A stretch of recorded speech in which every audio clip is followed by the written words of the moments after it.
ായ മുഹമ്മദ് നബിയുടെ ഓമന പുത്രി ഫാത്തിമ, അലിയാർ തങ്ങൾ കിണയായുടയോൻ സൃഷ്ടിച്ച ബി ഫാത്തിമ.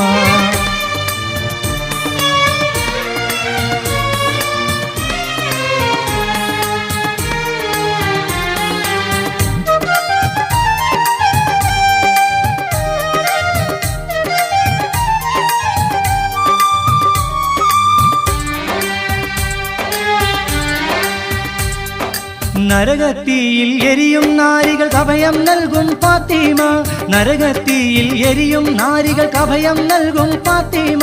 നാളെ സ്വർഗ പൂങ്കാവനമിൽ നറുമണം വീശും ഫാത്തിമ, നാളെ സ്വർഗ പൂങ്കാവനമിൽ നറുമണം വീശും ഫാത്തിമ, നറുമണം വീശും ഫാത്തിമ. ആദരവായ മുഹമ്മദ് നബിയുടെ ഓമന പുത്രി ഫാത്തിമ, അലിയാർ തങ്ങൾ കിണയായുടയോൻ സൃഷ്ടിച്ച